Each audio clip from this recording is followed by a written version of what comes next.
渡辺志保のヒップホップ茶話会、今回で、第130回目の配信会となります。そしてですね、ちょっとサムネイル画像とかでお気づきの方もいらっしゃるかもしれないですけれども、今回はちょっと特別編という形で、いつもとはちょっと違った形式で、お送りすることになるんですけれども、なぜかと申しますと、今日は超スーパースペシャルゲストテディ・ライリーさんをお迎えしてお届けします。テディ・ライリーさん知らない方、もし万が一いらっしゃいましたら今すぐググってくれというね、感じです。 R&B ミュージック、ブラックミュージックの歴史の中で非常に、大きなですね役割を果たしていらっしゃるレジェンドの一人で、これからテディ・ライリーさんとの、私との会話をですね、聞いていただくわけなんですけれども、音声で聞いてくださっている方は全て英語の会話となりますので、ちょっと分かりづらいなというところがあるかもしれませんが、YouTube 版で聞いている見ている方はですね、字幕テロップをつけてお届けしますので、それでですねテディさんのおっしゃってる内容を楽しんでいただければと思いますというのと、ちょっと私の本当に拙い英語でインタビューというかね会話をしているというところでございますので、その点は本当にお聞き苦しい点、至らぬ点あるかと思うのですが、ちょっとぐっとこらえてテディ・ライリー先生の素晴らしいお言葉、楽しんでいただければと思います。渡辺志保のヒップホップ茶話会、今回で第130回目の配信となります。今日はですね、もうイントロダクションは不要ということにさせてください。信じられないゲストの方が来てくださっております。Please welcome Mr. Teddy Riley. Hello. Hello. How you doing? Oh my God, this is one of my most surreal moments to talk to you like this. Oh, thank you. Thank you. And this is my podcast, and I'm sorry, my name is Shiho Watanabe. I am a music journalist based in Tokyo. And Very cool. Thank you. And this is my podcast show called Hip Hop Sawakai.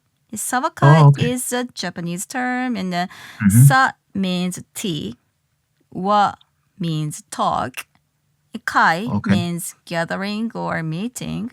So this is the place like you can spill the tea with me. Okay. Yeah. No problem. We spill some teas. Please. Thank you so much. If we want to share some your tea, I have tremendous questions to you, and I would love to ask you some background, basic questions, like how did you discover your talent in music?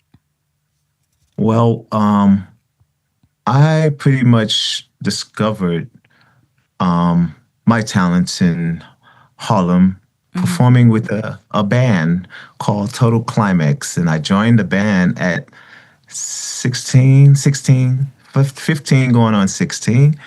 And first it was hard to be a part because I was too young. And they were all like 18, 19, 20 years old, than me. But I made it in the band because they didn't have a keyboard player to play. And they pretty much asked me, I asked them, could I play? And they was like, okay, we want to see if you know how to play. And then I played for them, and they accepted me in the band. Oh, really? How was it to play in the band at such a young age, 15 or 16 years old? Oh, it was fun because prior to playing with the band, a lot of the music that they played, I used to study, used to play it and learn it, from scratch and the best way I know how. And when I did that, didn't know that they would be playing the top 40 music, and I wound up knowing the songs. And they were impressed, very impressed. You started playing with piano. Was that your first instrument? Piano was my first instrument that I learned, pretty much all the fundamentals. But I picked up almost every instrument, guitar, trumpet, sax, bass guitar. But keyboards and drums as well. But keyboards is where I kind of ended up being, because not knowing that keyboards would be running all of this stuff here. So I stayed with the right instrument, knowing that I'll be able to cover every instrument with the keyboard. So were you playing the keyboard at church? Like back in the Yes. days? Yes. At 9 years old, my mom asked me to get up on the piano and, play. I guess she was just saying, just stop you from being shy. And, if you don't do it here, you probably ain't going to do it anywhere if you don't do it here. Because, of course, church, they accept you as you are. So mistakes are, forgiven. Yeah, so. Wow. And I'm really curious about like what Harlem was like at that time, like the end of 70s and to the beginning of 80s. How do you describe? Yeah. Harlem was, for me, it was very intriguing. It was fun because I got to hang with the people my age and the people outside, but I knew that wasn't my full interest as far as hanging with people. My interest was, getting into music and figuring out how to take care of my family. Yeah. So I tested myself on things that I shouldn't be doing and wound up getting in trouble doing it. And then I ended up, I felt like the Most High led me to go right back to my talent, which is music. Yeah. And then at the same time, are you starting like did you start producing rap music like a Yes. hitting like drum machines and other like Akai machines? Yes, I started doing rap music. I couldn't afford a drum machine, so I would go to the studio, learn it, and make a beat right there on the spot. And after that, I'm leaving, no equipment to until my Uncle Willie, who actually bought me the instruments that I needed to greater my craft. Wow. Wow, so were you really open to new technologies when it comes to music, like making music? Yes, indeed. How did you learn? I went to like little course, learning about music technology. 1985, I went to Mann School of Music for classes, on learning out about MIDI, learning about Ethernet. This is 85. So I knew it all was coming. That's the reason why I'm so savvy in technology, because I knew it from then how to MIDI all of my instruments in one room and make them all chain together. And I can actually, like when I was working on like the MP Akai machine and working on drum machines that, that would actually control each thing. I knew all of this stuff before it even started. Wow. Before it was invented, rather. Yeah. Around that time, like a mid-80s, how did like boys and girls accept rap music? Like how did you guys enjoy it? They loved it back then. Hip hop was the thing. That was the culture that kept us out of trouble as well. We would be in a park and I would play my beatbox or, some sort of entertainment thing that we would do. And my two friends, they were DJs. So it was Freddie, Teddy, Freddie, FTF. And both of them were Freddie, and they were DJs. So I was the only one that stood out with the keyboard beatbox. And I would play my beatbox and, in the park. And it was just fun culture, And then you started producing like a Cool Modi and yes, Dougie Fresh, The Show. Yeah, I started producing Dougie Fresh first because we went to the same high school. Yeah. So we did that in high school. We did the show. And then after that, I just started working with just a whole bunch of rappers after they heard, he's a producer. He makes music. So all of the rappers from my area, like Smoonie G, B Fats, Hollywood, Rob Bass, all of them. I knew them all from Harlem. Wow. And the show is really a historical record. and the intro and the beats and of Yes. course like everything, the flows and the rap and the cyclic verse and Yes. everything is really really historical record. And how did you invent that song? Well, the invention came from the biggest influence because I loved Inspector Gadget.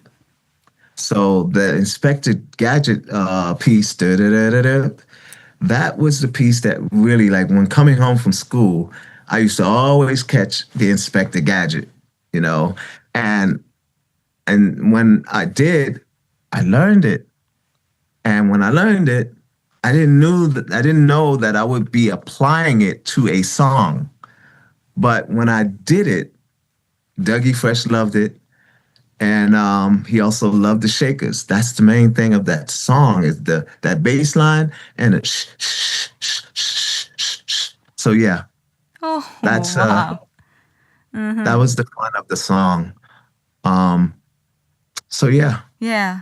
Wow. Thank you for sharing your story. And then you start to work with Keith Sweat. You Sweat, turned yes. to be an iconic R&B producer too. Like a Yes. Working with Keith Sweat, I didn't know the business or anything. And I didn't know that, you know, these guys would be, how you say, shyster, you know, me into doing and working with him and only getting paid $1,500 for the whole album. And now my attorneys are, you know, they're going after the company because my name is all over that album and I never earned a residual and I never signed a contract. So they don't have no contracts on me and they have my name and they have my production on there. So that's, you know, this has been going on for a while, but now we got a hold of it. okay. And we're trying to do it privately, but doesn't seem like, you know, they are, how you say, complying to the privacy. So we have to go to the media with it. Thank you so much. You were only like an 18, 19 or 20 when you started to work with Keith Sweat. I think Yes. you were like only a 20. I think you were only 20 years old. You formed Guy. Yes, Right. I was 20, not going on 20. Yeah. That's when I started Guy, Wow. and I was right after the Keith Sweat project when I did I Wanna and all of those records. Yeah, because I was kind of like surprised to know you were still really at a young age when you started your career as a producer. And then how did you like learn the industry, like the rules and the contracts and some like lawyers or You said how did I what? I'm how sorry. did you like learn the rules in the music industry, like terms and conditions and contracts and publishing rights and everything? Well, it took me a while, and you know, thank God I had some attorneys that were good, and some were not good for me. They just seen a cash cow, and you know, they made a lot of money off of me, and you know, now I know the business, but back then I didn't know it that well. I would be more, how you say, I would be more wealthy. Yeah, yeah. Thank you. Yeah, I was just curious, like, and like, how do you look back the like your Guy era or your Blackstreet era? So how do I look back? Yeah, like yeah. Well, I look back on that, and I would say if I knew what I know now, that would be a lot different. The first thing I would not have done was give these guys publishing Oh, really? because they never wrote anything. So between myself, Timmy Gatlin, Aaron Hall. He wrote a few things on the album, so he is fine, you know. But the Blackstreet guys never wrote anything, and only person that wrote was Eric Williams, and that was a couple of songs that he done. But I was a nice guy, and I gave publishing to Chauncey and all of those guys, and I think that was the dumbest thing I ever done in my life. Thank you so much. And last year, I watched the movie. It was a Pharrell Williams biopic movie featured Lego bricks, and the movie was full of like a really historical moments, and one of the highlights was when Pharrell jumped on Rex Netflix ramp shaker. Yeah, and it hits me really hard. And but back then, around that time, I think he also jumped on SWV's right here, Human Nature remix. I think the intro he dropped. Yes, he did. Iconic. He did. Yeah, the SW, the B. Yeah. I would love to know the story behind that remix. Well, when I was working on it, it was brought to me by my friend Kenny Ortiz, who, you know, he asked me, am I able to work on this record? Would I be able to get the sample cleared? And yes, I did that, and I worked on the record as well. I called Pharrell in to do some stuff on top of it and rap on it, and that's how they got a hold of Pharrell being a part of it, and that's how he got on the record.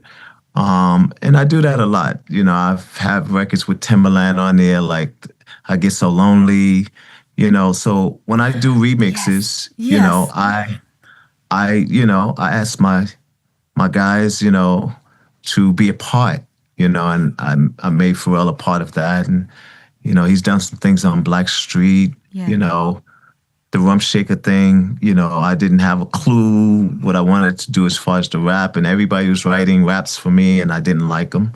And when he wrote that for me, I just, you know, I said, this is me.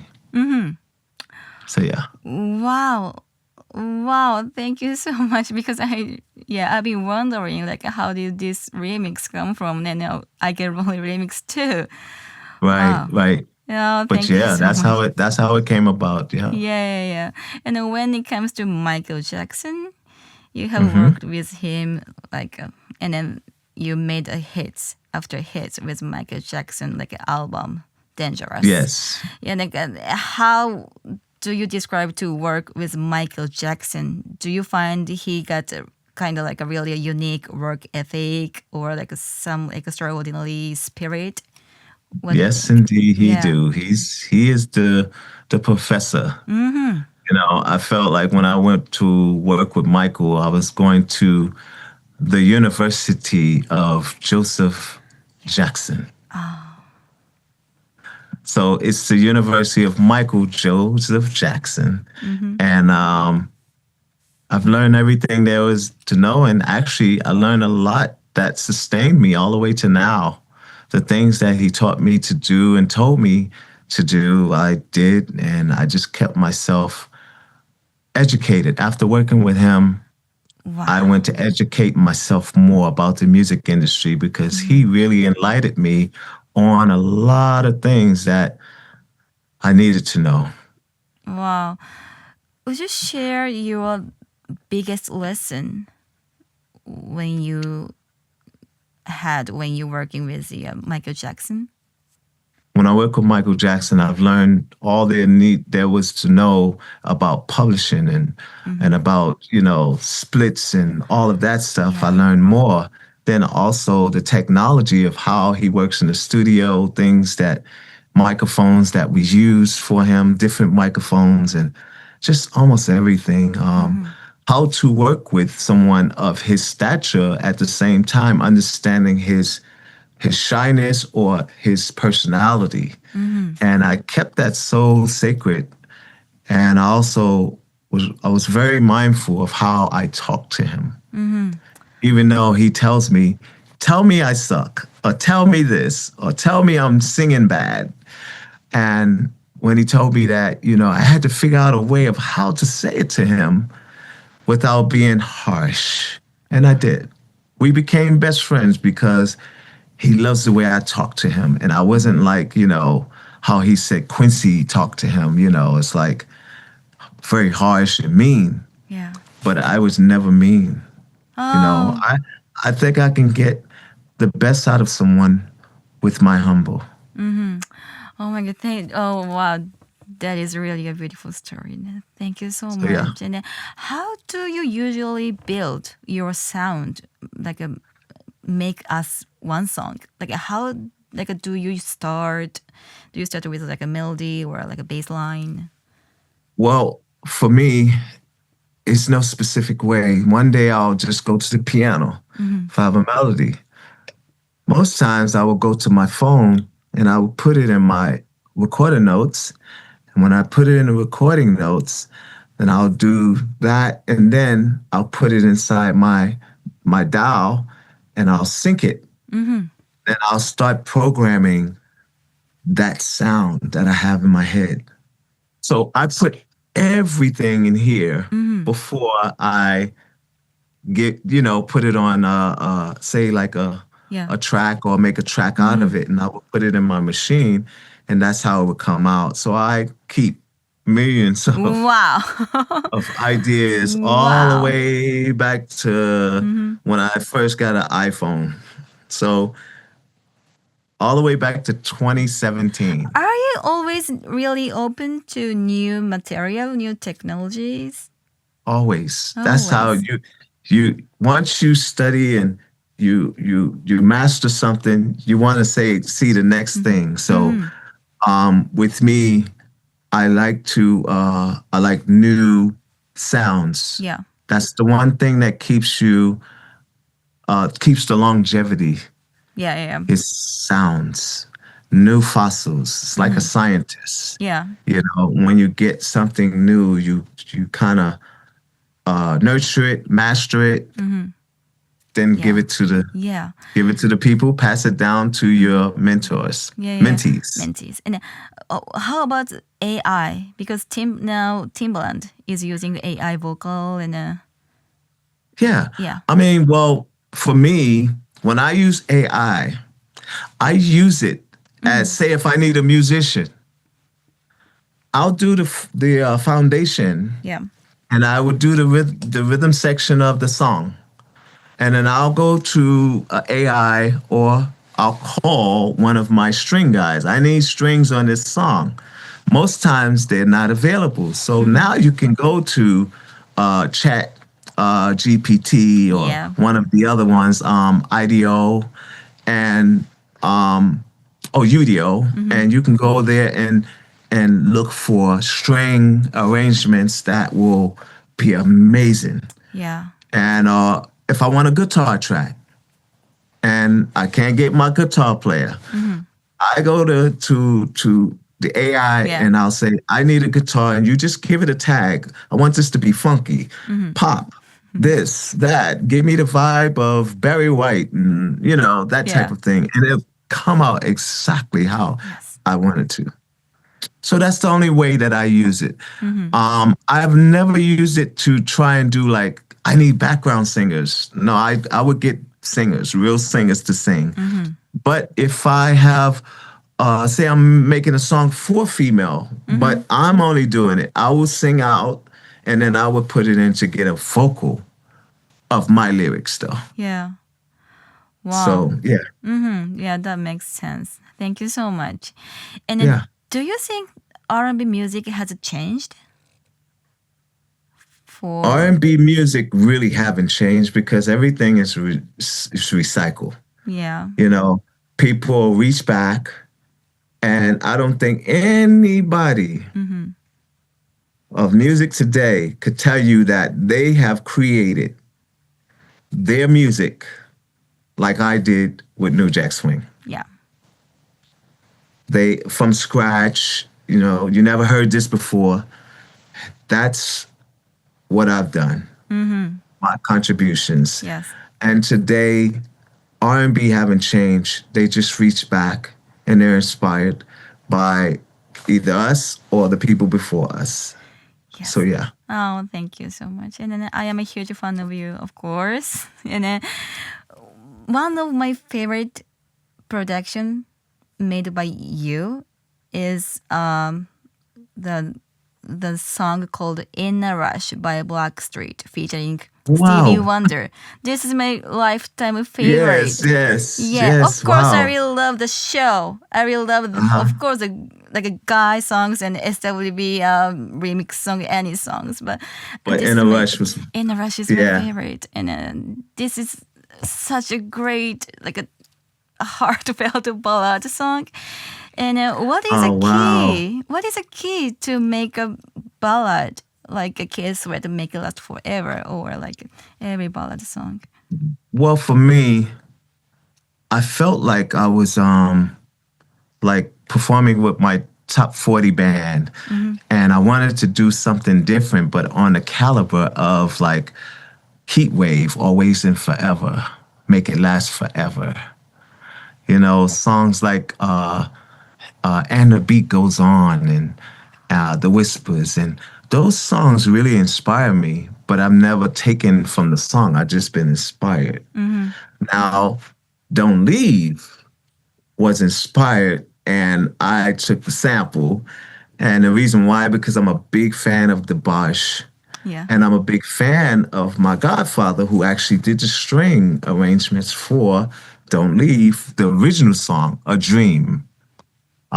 He also did a lot of the, his name is Benjamin, right? And he also did songs like Boogie Wonderland, Earth, Wind, and Fire. Wow. But he was so relevant that he even did, what's that, Take Back the Night or Bring Back the Night, Justin Timberlake. Take back the night, step back. Yo, he did all of those arrangements, and he's one that I actually got my mentorship with and lived in his house. I lived in his house. I said, I left my homes, left the family, and I said, I'm going to California. Wow. They didn't know where I was living. And I said, I'm going to live with my godfather. Oh my gosh. And I lived with him. Yeah. And he taught me a lot. He taught me even more. And, you know, being that he worked with Michael Jackson, I learned so much more about Michael and Joe, and because he was there, you know. Wow. So yeah. He did a Heartbreak Hotel. Oh, really? The string arrangements on that. Yeah.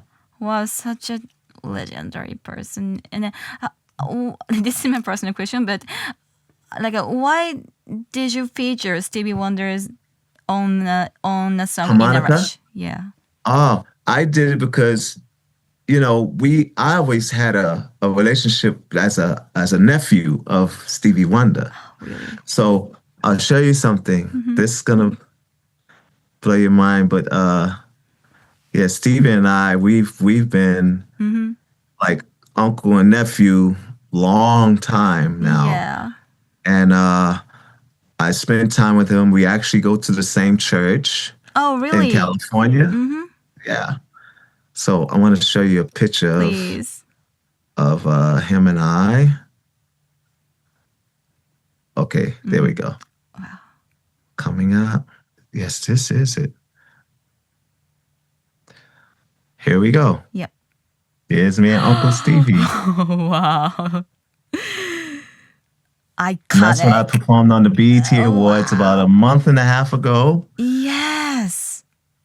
And check this out. So this is a video of us and about to go on stage. But before going on stage, I turned to... Yeah. Wait, you see? I turned to my uncle. Yeah. Stevie. Wow. Oh, wow. There he is. Yeah. And we talked for a while. Now watch the handshake. Oh, yeah. Now you guys are handshaking. Such a legendary video. Thank you so much. I am almost crying right now. Wow. Thank you. Yeah. So just knowing that, you know, my music resonate with everyone, and it's very friendly. Yeah. And I never offended or, how you say, talk about killing people. I'm just so proud of like what I've been blessed to do and the gift that the Most High have blessed me with. And I'm going to keep going as long as he's like behind me. I'm going to keep going. So, yeah. Yeah. Oh, well, thank you for the all the stories that you share with me. Thank you for having me. And I look forward to seeing and meeting everyone in person again as we are older. Yeah. I'm going to see a lot of old friends, and that's going to be amazing. Thank you so much. Like, what can we expect from your show? Like, you are solo concert in this month. Fun. We're going to have some fun. I'm still dancing on stage. Only thing, the stage isn't big enough for us to have all the dancers, but we're still going to give a great show. It's going to be amazing. It's going to be fun. It's going to be songs that you never heard me play, the Michael Jackson stuff and a lot of the songs that I'm doing of mine that I sang because it's a Teddy Riley show. Yeah. I didn't want to not play these songs because they'd be like, this is Teddy Riley show. I'm not hearing Teddy Riley songs. So we have a lot of Teddy Riley songs in there, and just look for us to just I'm looking for everybody to dance and have fun like how we used to the last time I was there. Yeah, people dancing on the tables. So, it's going to be fun. Yeah, thank you so much. So I'll see you in Tokyo in maybe 2-3 weeks. Yeah, about 3 weeks. Yeah. I'll see you there. I look forward. Thank you so much again for having me. Thank you for coming to my show. Thank you so much. So, alrighty. Yeah. See you there. See you there. See you soon. Bye. Bye-bye. はい、というわけで、テディ・ラリー先生とのお話いかがでしたでしょうか。なんかすごくいろいろお話ししてくださって、で聞いてる方はお感じになられたかと思うんですけれども、すごいこのなんか語り口調も優しくてソフトな感じで、これがいろいろね80年代半ばから、業界でいくつもの修羅場をこう乗り越えてきた方のサバイブしてきた方の喋り方なんだとか、なんかそういうことまでをですね感動しながら、先生のっていうかね、音体のお話を私も、しっかりと拝聴させていただきましたという感じです。というわけで、沢会へのお便り知った激励いつも通りお待ちしております。メールの宛先は hiphop.sawakai@gmail.com hiphop.sawakai@gmail.com です。また来週は、また通常戻ってお届けしますので、また来週お会いしましょう。さようなら。